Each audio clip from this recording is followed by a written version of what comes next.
Hello അസ്സലാമലൈക്കും welcome back. അപ്പോൾ ഇന്ന് തണുപ്പൊക്കെ കുറച്ച് കുറവുണ്ട് കേട്ടോ. ഇന്നിപ്പോൾ പ്ലസ്സിലേക്കായി. ഇത്ര ദിവസം മൈനസ് ആയിരുന്നു.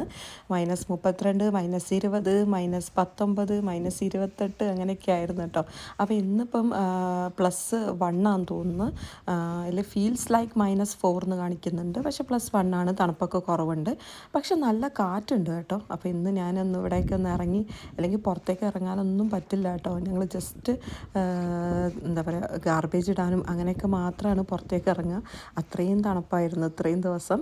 അപ്പോൾ ഇന്നിപ്പം പ്ലസ്സിലേക്ക് വന്നതുകൊണ്ട് തന്നെ റയാനാണേലും ജാക്കറ്റൊന്നും ഇല്ലാതെ കേട്ടോ സ്കൂളിൽ പോയത്. അപ്പോൾ ഇന്ന് ഈ ഒരു സൈഡൊക്കെ ഞാനൊന്ന് നടന്ന് നിങ്ങൾക്ക് കാണിച്ചു തരാമെന്ന് വിചാരിച്ച്. കാരണം തണുപ്പ് കുറവാണല്ലോ. +1 ആണ് ഇപ്പോൾ ഇന്ന്. പക്ഷെ നല്ല കാറ്റുണ്ട് കേട്ടോ. നല്ല കാറ്റുണ്ട്. കാറ്റിൻ്റെ ശബ്ദം നിങ്ങൾക്കും കേൾക്കാം.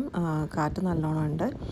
അപ്പം ഇന്നിപ്പോൾ ഗാർബേജ് എടുക്കുന്ന ദിവസമാണ് കേട്ടോ. അപ്പോൾ അതുകൊണ്ട് തന്നെ ഇവിടെ ബുധനാഴ്ചയാണ് ഞങ്ങളെ ഈ ഏരിയയിൽ ഗാർബേജ് എടുക്കുന്നത്. പിന്നെ വെള്ളിയാഴ്ചയും.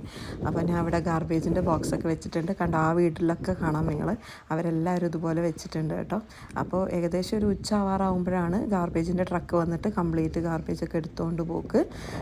പിന്നെ വെള്ളിയാഴ്ച ഏകദേശം ആ ഒരു ടൈം തന്നെ ആവും കേട്ടോ ഗാർബേജ് എടുക്കാൻ വേണ്ടിയിട്ട്. നല്ല കാറ്റാട്ടോ. തണുപ്പ് കുറവാണെങ്കിലും നല്ലോണം കാറ്റുണ്ട്.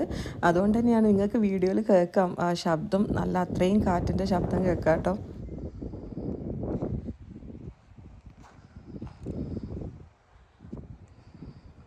അപ്പോൾ ഇന്ന് ഞാൻ ഇതിൽ ബ്രേക്ക്ഫാസ്റ്റിന് റെസിപ്പി ആഡ് ചെയ്തിട്ടുണ്ട് കേട്ടോ. വളരെ പെട്ടെന്നും വളരെ ഹെൽത്തി ആയിട്ടും ഈസി ആയിട്ടൊക്കെ തയ്യാറാക്കാൻ പറ്റിയ ഒരു ബ്രേക്ക്ഫാസ്റ്റ് റെസിപ്പിയാണ്.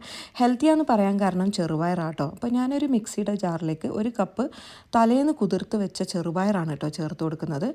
1 കപ്പാണത്. ഇനി ഇതിലേക്ക് സ്വാദിനായി ഒരു വലിയ കഷ്ണം ഇഞ്ചിയും എരിവിനായി 2 പച്ചമുളകുമാണ് ചേർത്തത്. പച്ചമുളക് കുറച്ച് എരിവുള്ള പച്ചമുളകാണ്. അപ്പോൾ അത് 2 പച്ചമുളകും പിന്നെ കുറച്ച് കരിവേപ്പിലയും പിന്നെ ഒരു 1/2 കപ്പ് ചോറാണ് ചേർത്തിട്ടുള്ളത്. അപ്പോൾ ചോറ് വേണ്ടെങ്കിൽ നിങ്ങൾക്ക് 1/2 കപ്പ് പച്ചരി ചെറുപയറിൻ്റെ കൂടെ തന്നെ തലേന്ന് രാത്രി കുതിർത്ത് വെച്ചാൽ മതി കേട്ടോ. പിന്നെ പാകത്തിനുള്ള ഉപ്പും ചേർത്തിട്ടുണ്ട്.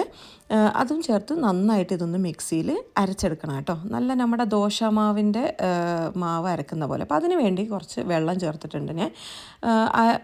അരക്കാൻ ആവശ്യമായ വെള്ളം അത്രയും ചേർത്ത് കൊടുത്താൽ മതി. ഒരു ഏകദേശം 1/2 കപ്പ് വെള്ളമാണ് ഞാൻ ചേർത്തത്. അപ്പോൾ ഇതുപോലെ നല്ല ദോശമാവ് പോലെ നല്ലോണം പേസ്റ്റായിട്ട് ഞാൻ അരച്ചെടുത്തിട്ടുണ്ട് കേട്ടോ. ഇതിന് അരച്ചെടുത്തതിന് ശേഷം നമുക്കിതിൽ ഉപ്പുണ്ടോ അതൊക്കെ നോക്കിയതിന് ശേഷം പാന് ചൂടാക്കിയിട്ട് നമുക്കിതിലേക്ക് ദോശ ചുടാം. ഇത് വളരെ ഹെൽത്തിയാണ്, കാരണം ചെറുപയറാണ് ചേർത്തിട്ടുള്ളത്. അതുകൊണ്ട് തന്നെ ഹെൽത്തി ആയിട്ടുള്ളൊരു ദോശയാണ്. പിന്നെ കുട്ടികൾക്കൊക്കെ ഇപ്പോൾ ചെറുപയറൊക്കെ കൊടുത്താൽ കുട്ടികൾ കഴിക്കലുണ്ടാവില്ല. അപ്പോൾ ഇതുപോലെ കൊടുക്കുകയാണെങ്കിൽ അവർ നന്നായിട്ട് അത് കഴിക്കും കേട്ടോ. പിന്നെ സ്വാദിന് വേണ്ടിയിട്ടാണ് ഒരു വലിയ കഷ്ണം ഇഞ്ചി ചേർത്തത്. പിന്നെ എരിവിന് വേണ്ടി പച്ചമുളകും ചേർത്ത് കൊടുത്തിട്ടുണ്ട്. പിന്നെ ചോറ്, ദോശമാവിൽ ചോറ് ചേർക്കുന്നതിന് പകരം ഇപ്പം നിങ്ങൾക്ക് അതേ അളവിന് പച്ചരി തലേന്ന് രാത്രി കുതിർത്ത് വെച്ചിട്ട് അത് ചേർത്ത് കൊടുത്താലും മതി. അല്ലെങ്കിൽ ചോറ് ബാക്കിയുണ്ടെങ്കിൽ ചോറ് ചേർത്ത് കൊടുത്താലും മതി കേട്ടോ. അപ്പോൾ ഇത് വളരെ പെട്ടെന്ന് ഉണ്ടാക്കാൻ പറ്റിയൊരു ദോശയാണ്. അപ്പോൾ ഇതിന് ഫെർമെൻ്റ് ആവാൻ വേണ്ടി വെക്കേണ്ട ആവശ്യമൊന്നുമില്ല. അപ്പോൾ നമ്മൾ ദോശമാവൊക്കെ അരച്ച് കഴിഞ്ഞാൽ നമ്മൾ ഇത്രയും മണിക്കൂർ ഫെർമെൻ്റ് ആവാൻ വേണ്ടി വെക്കണമല്ലോ, പുളിക്കാൻ വേണ്ടി വെക്കണം. അപ്പോൾ ഇതിന് അതിൻ്റെ ആവശ്യമൊന്നുമില്ല. നമുക്ക് അരച്ച് കഴിഞ്ഞാൽ പിന്നെ അപ്പം തന്നെ ഈ ദോശ ചുടാവുന്ന കേട്ടോ. എല്ലാവർക്കും ഇഷ്ടപ്പെട്ടെന്ന് വിചാരിക്കുന്നു. ഇതിന് പറയുന്ന പെസാരട്ടു എന്നാണ്. അപ്പം നമ്മുടെ ചെറുപയർ ദോശ എല്ലാവരും ട്രൈ ചെയ്ത് നോക്കുക, കുട്ടികൾക്ക് കൊടുത്ത് നോക്കുക. കാരണം അവർക്ക് എന്തായാലും ഇഷ്ടപ്പെടും. ചെറുപയർ ഇങ്ങനെ കഴിക്കുന്നതിനെക്കാട്ടിയും അല്ലെങ്കിൽ ചെറുപയർ കറിയായിട്ട് കഴിക്കുന്നതിനെക്കാട്ടിയും കൂടുതൽ അവർക്ക് ഇങ്ങനെ ദോശയായിട്ട് കൊടുക്കുമ്പോൾ ഇഷ്ടപ്പെടും കേട്ടോ. അപ്പോൾ എല്ലാവരും ഇത് ട്രൈ ചെയ്ത് നോക്കണം. ഇഷ്ടപ്പെട്ടിട്ടുണ്ടെങ്കിൽ കമൻറ്റ് ബോക്സിൽ അറിയിക്കാൻ മറന്നു വരുത്. പിന്നെ വീഡിയോ ആദ്യമായിട്ടാണ് കാണുന്നതെങ്കിൽ, ഈ ചാനൽ ആദ്യമായിട്ടാണ് കാണുന്നതെങ്കിൽ സബ്സ്ക്രൈബ് ചെയ്യാനും തൊട്ടടുത്ത് തന്നെ ഒരു കുഞ്ഞ് ബെല്ലൈക്കൺ കാണാം കേട്ടോ. അതുകൂടെ ക്ലിക്ക് ചെയ്ത് ഓൾ എന്ന് സെറ്റ് ചെയ്ത് വെച്ചിട്ടുണ്ടെങ്കിൽ ഇതുപോലെ വീഡിയോ ഇടുമ്പം നിങ്ങൾക്ക് നോട്ടിഫിക്കേഷൻ വരുന്നതായിരിക്കും. വീണ്ടും വേറൊരു വീഡിയോ ആയിട്ട് വരുന്നത് വരെ എല്ലാവരും ഹാപ്പി ആയിട്ടിരിക്കുക, സേഫ് ആയിട്ടിരിക്കുക.